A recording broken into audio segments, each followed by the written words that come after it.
जो IAS HCS जो कुछ सीटें मुख्यमंत्री की मुट्ठी में होती थी, हमने वो खोल दी। हमने कहा भाई हमको अपने हाथ से किसी को ना IAS बनाना ना HCS बनाना, आओ जो योग्यता रखते हैं उनका एग्ज़ाम होगा, उसमें जो मेरिट में आएंगे उस मेरिट के बाद जो प्रोसीजर होगा उससे वो बनेंगे। और इसमें HCS तो आपको पता है एक खेप बन चुकी है, IAS भी एग्ज़ाम होकर के उसकी एक लिस्ट UPSC में जा चुकी है, उनका प्रोसीजर है, वो जिनको सेलेक्ट करके भेजेंगे उनको सेलेक्ट करेंगे। तो ये भी अपने आप में एक नया एक जो हमारा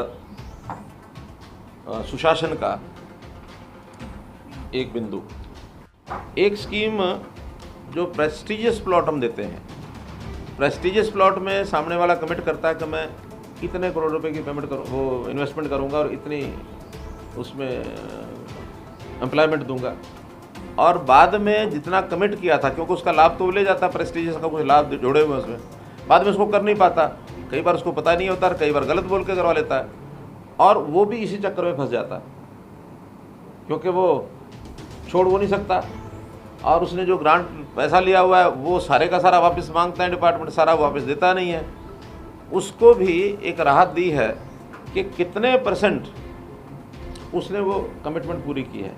मानो उसने 50 करोड़ करना था और 25 करोड़ कर दिया तो 50% किया, तो 25 to 50 की एक स्कीम बना दी है, एक 50 की 75 अप टू 75 कर दिया, और एक अबव 75 लेकिन 100 से कम एक उनकी स्कीम बना दी है। उसी हिसाब से उनकी एक परसेंटेज टोटल उस प्लॉट की वो अपना जमा कराए और अपने को उसका जो ग्रेडेशन है, हाँ रेट जो उसका लगेगा वो फिर उस जो प्रेजेंट रेट है उसके ऊपर एक परसेंटेज जुर्माना लगा दिया, वो जुर्माने से फिर उसको अलाउड कर देंगे, उसको उसी दे देंगे। HSIDC ने और हरियाणा फाइनेंस कमीशन ने कुछ लोनिंग की हुई है, और वो लोनिंग भी बड़े भयंकर रूप से उनके खिलाफ आउटस्टैंडिंग हो गई है, वो सारी उम्र भी उसको दे नहीं सकते। उसकी भी स्कीमें बनाई हैं, और उस स्कीम में जिस दिन वो NPA नॉन परफॉर्मिंग, तो उस दिन तक ही उससे जो वसूला जाएगा उसका ओरिजिनल प्रिंसिपल अमाउंट और उसका ब्याज, अगर उसके 1 महीने के अंदर, आज से 1 महीने के अंदर देगा तो 3% छोड़ेंगे, 1 महीने से 2 महीने के बीच में छोड़ेगा तो 2% देंगे, 2 महीने और 3 महीने के बीच में छोड़ेगा तो 1% देंगे, और 3 महीने के बाद पूरे 13.5%। ये जो विवादों का समाधान है, इसमें हर एक डिपार्टमेंट को हमने कहा है कि आपकी जितनी पेंडेंसी है सब निकालिए, जनता को अनावश्यक तंग करने की बजाय एक रीजनेबल तरीके से हम उनका एक कैलकुलेशन करके उनसे डिमांड करें, और रीजनेबल तरीके से डिमांड करने के बाद भी किसी वर्ग की कोई ऐसी विशेष कठिनाई है उसके हिसाब से उसका समाधान करें। ज़मीन प्लॉट ये तो कुल मिला के या तो सरेंडर करें, सरेंडर करने के बाद रिज्यूम करें या उसकी ऑक्शन करें, यही उसका एक तरीका फार्मूला और कोई नहीं है। और जो बिल्कुल कुछ दे ही नहीं सकता, जिसकी स्थिति नहीं है देने की, उसके लिए अलग स्कीम प्लान बनाएंगे, उसमें इंटरेस्ट है, पिनल इंटरेस्ट है, आखिर यही चीज़ें हैं जिसके हम रियायत दे सकते हैं। तो कुल मिलाकर लिटिगेशन को कम करना, लोगों को राहत देना। पिछला वर्ष मुख्य रूप से कोरोना वर्ष ऐसा माना जाएगा। एक जो अच्छी बात नहीं है वो ये है कि कोरोना वर्ष के नाते कोरोना समाप्त होने की कगार पर आ गया था फरवरी में, लेकिन मार्च से फिर से एक थर्ड वेव जिसको कहनी चाहिए उसकी शुरुआत हो गई है, और अभी भी वो कहीं कंट्रोल होती नहीं दिख रही है। कुछ प्रांतों में तो देश भर में काफ़ी स्टीप इंक्रीज़ भी हुआ है, हमारा प्रांत भी उसमें एक है। हम जो 800 साढ़े 800 एक्टिव केसेस पर आ गए थे, अब वो फिर लगभग 9000 के आसपास पहुंच गए हैं, और डेली 800 900 नए जो केसेस जो हैं वो और कोरोना एक्टिव ये होते हैं। हमने सब सावधानियां बरती हैं, और दोबारा से उसके ऊपर हर दिन चिंतन होता है कि आगे इसमें और नई सावधानी क्या बरती जा सकती हैं। कुल मिलाकर के मास्क पहनने की बात, सोशल डिस्टेंसिंग की बात, सैनिटाइजेशन की बात, ये सब चीज़ें हम इसको फॉलो करने के लिए आग्रह कर रहे हैं। हमारा जो सभी डिपार्टमेंट्स इसके ऊपर नज़र रखे हुए हैं। इसके साथ ही कल 1 तारीख को प्रोक्योरमेंट शुरू हो जाएगी और प्रोक्योरमेंट का भी सिस्टम सारे ठीक से बन गए हैं। सभी मंडियों में जो हमारा इंफ्रास्ट्रक्चर है, जो भी आवश्यकताएं हैं, वो सब कंप्लीट कर दी गई हैं और कल 1 तारीख से मुख्य रूप से गेहूं की ही प्रोक्योरमेंट इस बार ज़्यादा होगी, क्योंकि पिछले वर्षों में सरसों भी होती थी, लेकिन इस बार सरसों चूँकि MSP से मार्केट रेट काफ़ी ऊपर चल रहा है, इसलिए प्राइवेट खरीद ही उसमें हो रही है। सरकारी खरीद उसमें नहीं हो पा रही अभी, लेकिन रेट अगर आएगा ठीक तो सरकारी खरीद करेंगे, अन्यथा जो प्राइवेट खरीद हो रही है उसी में हमारी जितनी आवश्यकताएं होंगी फिर उसी में से हम पूरा करेंगे।